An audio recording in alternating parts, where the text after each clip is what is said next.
क्या है data analysis जो इतने बूम पर है? क्या डेटा एनालिस्ट बनने के लिए हमें कोडिंग आनी चाहिए? लोग डेटा एनालिसिस की तरफ क्यों स्विच कर रहे हैं?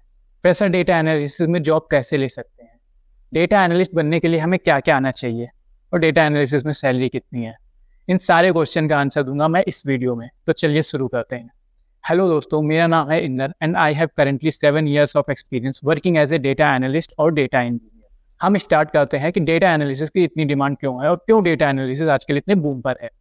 इसका सिंपल सा रीज़न है कि आप कोई भी कंपनी लोगे, उनका वर्किंग मॉडल है डेटा पे। कंपनी का जो रनिंग वर्किंग मॉडल है वो डेटा पे ही है। कंपनी डेटा के थ्रू ही एनालिसिस करती है, उसके बाद फोरकास्ट करती है कि आगे उसको अपने बिजनेस कैसे रन करना है। एग्जाम्पल लेके समझाता हूँ। सब मान लीजिए कोई ABC कंपनी है, वो अपना प्रोडक्ट बना रही है। अब वो अपना प्रोडक्ट डिफरेंट स्टेट्स में डिफरेंट सिटीज़ में सेल करती है। उसके बाद अगर उसको एनालाइज करना है कि हाँ कहाँ किस सिटी में या किस स्टेट में कौन सा प्रोडक्ट सबसे ज़्यादा हमारा सेल हुआ है, वो उसको पता चलता है उन डेटा से। तो वो डेटा यूज़ करते हैं, यूज़र का डेटा यूज़ करते हैं ये एनालाइज करने के लिए कि कौन सा प्रोडक्ट किस स्टेट में या किस सिटी में सबसे ज़्यादा सेल हुआ है। उस अकॉर्डिंग वो अपने फर्दर फोरकास्ट करते हैं कि बिजनेस को आगे कैसे रन करना है, या फिर प्रोडक्ट को कहाँ पर, जो प्रोडक्ट जहाँ पर ज़्यादा सेल हुआ है वहाँ पर उसकी डिमांड बढ़ानी चाहिए, जहाँ पर कम सेल हुआ है वहाँ पर उसकी डिमांड कम होनी चाहिए। ये डिपेंड करता है कंपनी के बिजनेस मॉडल पे कि उसको आगे का बिजनेस मॉडल अपना कैसा बनाना है या कैसे रन करना है। तो फिर डेटा के थ्रू कंपनी को इंसाइट मिलता है कि हाँ यहाँ पर आपकी सेल ज़्यादा हुई है या फिर इस स्टेट में, इस सिटी में आपकी सेल कम हुई है। उस अकॉर्डिंग वो फोरकास्ट करते हैं कि उनको आगे का बिजनेस प्लान क्या करना है या फिर बिजनेस कैसे रन करना है। मैं एक एग्जाम्पल देके आपको समझाने की कोशिश कर रहा हूँ। यहाँ पर मेरा मतलब ये है आपको समझाने का कि कोई भी कंपनी हो, वो वर्क करती है डेटा पे। डेटा पे वर्क करने के बाद उसको पता चलता है, वो एनालाइज करते हैं, उसको उनको पता चलता है, इंसाइट मिलता है, उसी अकॉर्डिंग वो आगे अपना बिजनेस प्लान करते हैं, फोरकास्ट करते हैं। सो उस डेटा को एनालाइज करने के लिए, उस डेटा को मेंटेन करने के लिए डेटा एनालिस्ट की ज़रूरत पड़ती है। इसलिए डेटा एनालिस्ट की डिमांड आजकल मार्केट में बहुत है। और एक और एग्जाम्पल लेके मैं आपको समझाता हूँ, उससे आपको ये चीज़ ज़्यादा क्लियर होगी। अमेजॉन का एग्जाम्पल लेते हैं। अमेजॉन कंपनी है, आप उसके यूज़र हो, आप अमेजॉन के प्रोडक्ट परचेज करते हो, यूज़ करते हो, कंज्यूम करते हो। सो आपका डेटा अमेजॉन के पास है। ऐसे ही जो भी अमेजॉन यूज़ करता है, अमेजॉन साइट या अमेजॉन सॉफ्टवेयर या अमेजॉन की ऐप, आप जो भी यूज़ करते हो, अमेजॉन का डेटा आपके पास आ जाता है। उस बेसिस पे वो फिल्टर करता है कि कौन से यूज़र कौन सा प्रोडक्ट सर्च कर रहे हैं। उससे वो एनालाइज करते हैं कि हाँ नेक्स्ट टाइम अगर आपने एक ट्राउज़र सर्च किया, तो नेक्स्ट टाइम आप जब अमेजॉन खोलोगे ना, तो आपको ट्राउज़र के ही ऐड मिलेंगे। ये चीज़ AI के थ्रू हो रही है, बट ये एनालिसिस बेस्ड है डेटा पे। या आपने ट्राउज़र सर्च किया तो अमेजॉन को पता है हाँ आप ट्राउज़र देख रहे हो, तो नेक्स्ट टाइम जब भी आप अमेजॉन पे जाओगे तो कहीं ना कहीं आपको ट्राउज़र के ऐड या कुछ भी ऐसा आपको दिख जाएगा। फिल्टर आउट कर रहे हैं यूज़र्स को, और उसी अकॉर्डिंग वो अपने प्रोडक्ट उन कैटेगरी के यूज़र्स को शो कर रहे हैं। अगर आपने ट्राउज़र सर्च किया तो आपको ट्राउज़र के ऐड आएंगे, या आपको ट्राउज़र दिखेगा या उस पर सेल दिखेगी।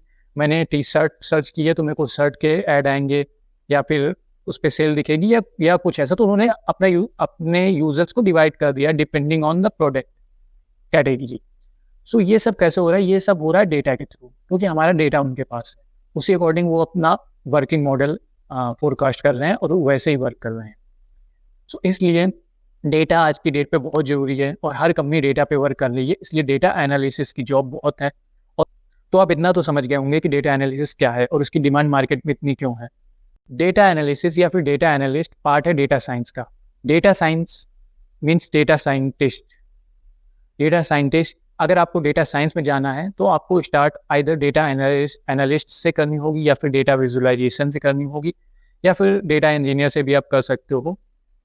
सो आफ्टर ऑल, अगर आपका गोल डेटा साइंस में जाने का, अगर आपका गोल डेटा साइंस में जाने का नहीं है, फिर भी आप डेटा एनालिसिस पे जा सकते हो, आप डेटा एनालिस्ट बन सकते हो, और डेटा विजुअलाइजेशन में भी जा सकते हो। वो मैं अभी आपको बताऊंगा इस वीडियो में। सो डेटा एनालिस्ट में काम क्या होता है और इसके लिए हमें क्या क्या आना चाहिए। जैसा कि मैंने आपको बताया कि हर कंपनी डेटा पे वर्क कर रही है और एनालाइज कर रही है डेटा को। सो ये डिपेंड करता है कंपनी टू कंपनी। जब आप किसी कंपनी में जाते हो तो वहाँ पर जो भी वर्क फ्लो होगा उस कंपनी का, डेटा पे काम करने का, डेटा एनालाइज करने का, आपको वही वर्क फ्लो अपनाना पड़ेगा। तो ये आपको पता चलेगा जब आप कोई कंपनी ज्वाइन करते हो एज ए डेटा एनालिस्ट। वहाँ पे जैसे काम हो रहा होगा वो आपको पता चलेगा, आप वैसे काम करोगे। बट डेटा एनालिस्ट बनने के लिए क्या क्या आना चाहिए, इस क्वेश्चन का मैं आंसर दूंगा। मैं स्टार्ट करूंगा पहले फ्रेशर से। अगर आप फ्रेशर हो तो आपको क्या आना चाहिए, अगर आप एक्सपीरियंस्ड हो और किसी और प्रोफाइल में वर्क कर रहे हो और आप स्विच करना चाहते हो डेटा एनालिस्ट की तरफ, तो आप कैसे कर सकते हो, मैं दोनों चीज़ बताऊंगा। तो अगर आप फ्रेशर हो और आप डेटा एनालिस्ट में जाना चाहते हो तो सबसे पहले आपको SQL आनी चाहिए, स्ट्रक्चर्ड क्वेरी लैंग्वेज SQL आनी चाहिए, क्योंकि आप डेटा पे काम करोगे और SQL यूज़ होती है डेटा को एक्सट्रैक्ट करने के लिए, डेटा को फेच करने के लिए, अपडेट करने के लिए और मॉडिफाई करने के लिए आप बोल सकते हो। सो SQL आपको आनी चाहिए। जो सेकंड स्किल सेट है वो है एक्सेल, आपको एक्सेल आनी चाहिए, एटलीस्ट बेसिक एक्सेल तो आनी चाहिए, उसके साथ साथ थोड़ी सी एडवांस एक्सेल जिसमें कि आपका फॉर्मूलेज आ जाते हैं, if, sum, count, V lookup, H lookup, index match, pivot table, pivot chart, इतना आपको आना चाहिए बेसिक। उसके बाद आप डेटा एनालिसिस के लिए जा सकते हो, और अगर आप इतना पढ़ के जाओगे ना तो आप डेटा एनालिस्ट का इंटरव्यू क्रैक करके आप as a data analyst job कर लोगे। तो लोगों के मन में ये क्वेश्चन आ रहा होगा कि हम SQL कहाँ से पढ़ सकते हैं या फिर एक्सेल कहाँ से पढ़ सकते हैं, तो आप ऑनलाइन सर्च करोगे, आप वैसे आप कहीं से भी पढ़ सकते हो, बट एक वेबसाइट है SQL के लिए, बेसिकली मैं बता रहा हूँ, W3 स्कूल, आप चाहो तो वहाँ से भी पढ़ सकते हो, वहाँ पर आप स्टार्ट कर सकते हो SQL। तो अगर आपने SQL और एक्सेल पढ़ लिया है तो उसके बाद आप डेटा एनालिसिस का इंटरव्यू देके आप जॉब ले लोगे। बट अगर आप बिना SQL या एक्सेल किए जाते हो तो भी एक चांस है कि आप डेटा एनालिस्ट बन जाओ, बट फिर वो प्रोफाइल रहेगी नॉन टेक्निकल। हाँ, एक चीज़ मैं आपको और बता देना चाहता हूँ कि डेटा एनालिस्ट में दो प्रोफाइल होती हैं, एक टेक्निकल, एक नॉन टेक्निकल। अगर आप SQL, Excel, power BI, Tableau, अगर power BI, Tableau data visualization tool है, अगर आपने ये किया हुआ है, या फिर इसके साथ थोड़ी सी पाइथन या फिर स्टैटिस्टिक, आप प्रॉपर अगर आप टेक्निकल स्किल सेट के साथ जा रहे हो, ये जो मैंने सारी स्किल सेट के नाम लिए हैं ये डेटा एनालिस्ट के लिए ज़रूरी नहीं है, ये डेटा साइंस के लिए ज़रूरी है। मैं बस एक एग्जांपल देके आपको समझाने की कोशिश कर रहा हूँ कि अगर आप कोई भी टेक्निकल स्किल के साथ जाते हो तो आपको टेक्निकल प्रोफाइल मिल सकती है डेटा एनालिस्ट की।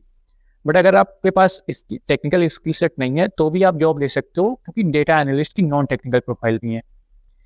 अब नॉन टेक्निकल प्रोफाइल में क्या वर्क होता है, ये कैसे वर्क होता है, तो ये जब आप कोई कंपनी ज्वाइन करते हो जहाँ पर नॉन टेक्निकल प्रोफाइल होगी डेटा एनालिस्ट की, तो वहाँ पर कंपनी के पास अपना कोई सॉफ्टवेयर होगा जहाँ पर वो आपको या फिर रिपोर्टिंग करनी होगी आपको, या उनका कोई सॉफ्टवेयर होगा जहाँ पे आपको डेटा मैनेज करना होगा या डेटा फिल्टर करना होगा। That depends on company to company कि वहाँ पर कैसे काम हो रहा है। बट अगर आप नॉन टेक्निकल प्रोफाइल में जाते हो तो आपको SQL और एक्सेल की नीड नहीं है I guess, but interview crack करने के लिए मे बी उसमें भी पढ़ सकती है, क्योंकि इंटरव्यू में आपसे कुछ तो पूछेंगे तो उसके लिए भी आपको SQL और एक्सेल की नीड पड़ सकती है। तो बट मेरा सजेशन है, आप टेक्निकल के लिए जा रहे हो या फिर आप नॉन टेक्निकल के लिए जा रहे हो, आप SQL और एडवांस एक्सेल इतना पढ़ के जाओ, क्योंकि अगर आप नॉन टेक्निकल के लिए चले भी गए, बाद में जब आपको स्विच करना होगा तो आप टेक्निकल की तरफ स्विच करोगे तो उसके बाद भी तो आपको स्किल सेट चाहिए, उसके बाद भी तो आपको सेम चीज़ पढ़नी पड़ेगी। तो आप स्टार्टिंग से ही पढ़ के जाओ, और आप अगर टेक्निकल में जाना चाहते हो तो श्योर टेक्निकल में जाओ, नॉन टेक्निकल में जाना चाहते हो तो एक ऑप्शन है आपके पास, आप नॉन टेक्निकल प्रोफाइल में भी जा सकते हो डेटा एनालिसिस। सो अगर आप फ्रेशर हो, मैं फिर से एक बार बता देता हूँ, अगर आप फ्रेशर हो तो आपको SQL और आपको एडवांस एक्सेल मैं पूरी नहीं बोलूँगा, बेसिक एक्सेल और एडवांस एक्सेल के फॉर्मूलेस जो मैंने बताए आपको इतना आना चाहिए। उसके बाद आप डेटा एनालिसिस का इंटरव्यू दे सकते हो, डेटा एनालिस्ट का इंटरव्यू दे सकते हो और आप निकाल लोगे, क्योंकि मार्केट में डिमांड बहुत है। अगर आप एक्सपीरियंस हो, आप किसी और प्रोफाइल में वर्क कर रहे हो और आप डेटा एनालिस्ट की तरफ आने चाहते हो, तो आपको SQL और एक्सेल तो आने ही चाहिए जितना मैंने बोला है। अगर आप किसी और प्रोफाइल में आप एज ए डेवलपर काम करो या आप डेटाबेस में काम करो तो बहुत चांसेस हैं कि आपको SQL आती होगी। आप अगर पहले से IT में काम कर रहे हो तो डेटाबेस में या फिर डेवलपमेंट में जहाँ पर SQL यूज़ होती है तो आपको SQL आती होगी, उतनी एनफ है, आप थोड़ा बहुत रिकॉल कर सकते हो, कुछ एक्स्ट्रा चीज़ें ऐड कर सकते हो उसमें। साथ में आपको थोड़ी सी एक्सेल आनी चाहिए, बेसिक एक्सेल हो सकता है वो भी आपको आती हो अगर आप एक्सपीरियंस हो। तो बेसिक एक्सेल और उसके साथ साथ कुछ फॉर्मूलेस, एडवांस एक्सेल के फॉर्मूलेस, ये आपको आने चाहिए। इसके साथ अगर आप एक्सपीरियंस हो तो आप एक विजुअलाइजेशन टूल सीख सकते हो।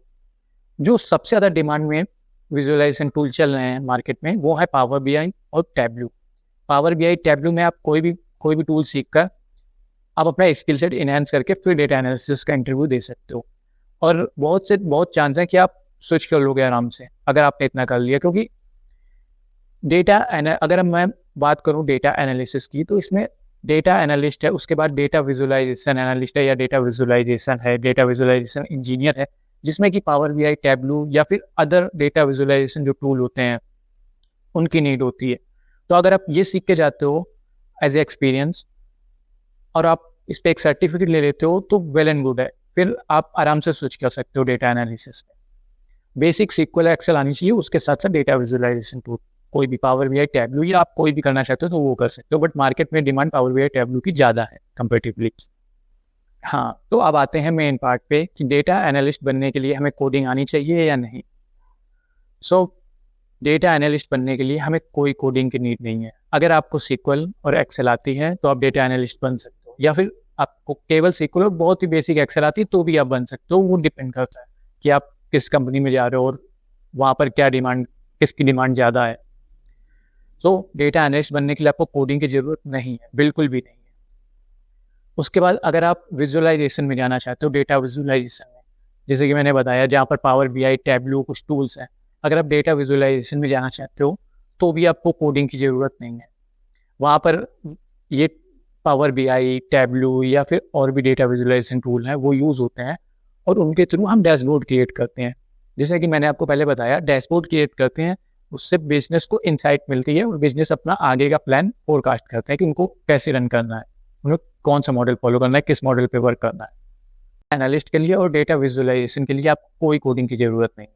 और डेटा विजुअलाइजेशन में भी आप data visualization analyst, data visualization engineer और कई सारी प्रोफाइल, डिफरेंट प्रोफाइल रहती हैं उसमें, तो आप कोई भी ज्वाइन कर सकते हो। बट जो मेन स्किल सेट है उसके लिए आपको कोई डेटा विजुअलाइजेशन टूल आना चाहिए।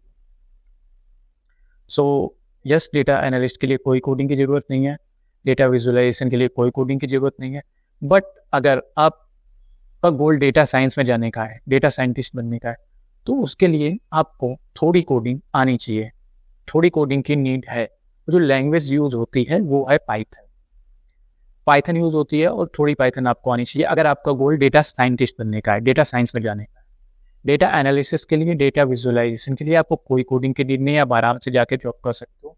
बट अगर आपको स्किल सेट इनहेंस करके डेटा साइंस में जाना है, उसके लिए आपको थोड़ी कोडिंग आनी चाहिए, बहुत ज़्यादा नहीं, जितने डेवलपमेंट में कोडिंग चाहिए उतनी कोडिंग की नीड नहीं है, बट आपको थोड़ी कोडिंग आनी चाहिए। और जो लैंग्वेज यूज़ होती है वो है Python. Same goes for data engineer. Data engineer भी एक प्रोफाइल है जो डेटा साइंस के अंदर आती है। डेटा इंजीनियर में बेसिकली जो क्लाउड पे वर्क करते हैं, क्लाउड प्लेटफॉर्म पे, उनमें AWS हो गया, गूगल क्लाउड प्लेटफॉर्म हो गया, एज्योर हो गया, उस पर जो वर्क करते हैं, डेटा मैनेज करते हैं, वो डेटा इंजीनियर होते हैं। और उसमें भी कोडिंग की थोड़ी ज़रूरत पड़ती है और सेम लैंग्वेज पाइथन यूज़ होती है। अगर आपका गोल डेटा इंजीनियर या फिर डेटा साइंस में जाने का है तो आपको कोडिंग सीखनी पड़ेगी थोड़ी सी। अगर आपका गोल डेटा एनालिसिस या डेटा विजुअलाइजेशन में जाने का है तो आपको कोई कोडिंग की ज़रूरत नहीं है। डेटा एनालिस्ट में सैलरी कितनी है तो ये डिपेंड करता है आप फ्रेशर हो या एक्सपीरियंस। अगर आप फ्रेशर हो और आप SQL और एक्सेल या फिर और भी स्किल सेट लेके जा रहे हो तो भी ये डिपेंड करेगा कि आप किस कंपनी के लिए इंटरव्यू दे रहे हो, उस कंपनी में पैकेज कितना मिलेगा या मिलता है, या जनरली फ्रेशर को कितना देते हैं। तो ये डिपेंड करता है कि कंपनी टू कंपनी वेरी करता है और ये डिपेंड करता है आप किस कंपनी में इंटरव्यू देने जा रहे हो।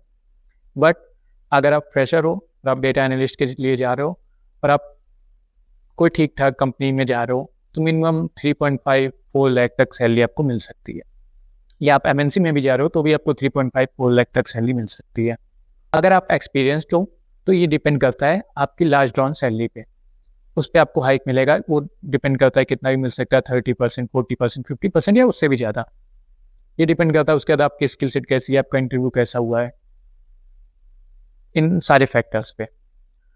बट अगर आप डेटा साइंस के उसके बाद आप सैलरी पूछें कि डेटा साइंस में कितनी सैलरी है या कितनी ज़्यादा सैलरी हमको मिल सकती है, तो जैसे और प्रोफाइल की बात है, जैसे डेवलपमेंट में आप 40 लाख 50 लाख तक जा सकते हो, या फिर आप QA में भी आप जा सकते हो 30-40 लाख तक, डेटाबेस में भी जा सकते हो। वैसे ही आप डेटा साइंस में भी 30-40-50 लाख तक आराम से जा सकते हो, depending on your experience and your skill sets completely. I guess मैंने सारे टॉपिक कवर कर लिए हैं। अगर आपको कुछ भी डेटा एनालिसिस या डेटा एनालिस्ट या जॉब या किसी और चीज़ से भी रिलेटेड कुछ ही पूछना है तो आप मेरे को कमेंट में पूछ सकते हो, मैं आपको आंसर करूँगा। और वीडियो पसंद आया तो लाइक करो, चैनल को जरूर से जरूर सब्सक्राइब करो। मैं ऐसे ही इन्फॉर्मेटिव वीडियो आपके लिए लाता रहूँगा। बेल आइकन को प्रेस करो ताकि आपको नोटिफिकेशन मिलता रहे मेरे वीडियोस का। और आपको और किस टॉपिक पे वीडियो चाहिए आप मेरे को बताओ, तो मैं उस टॉपिक पे वीडियो बनाऊँगा। तुम्हें इतना ही। Thank you, thanks for watching. Radhe Radhe.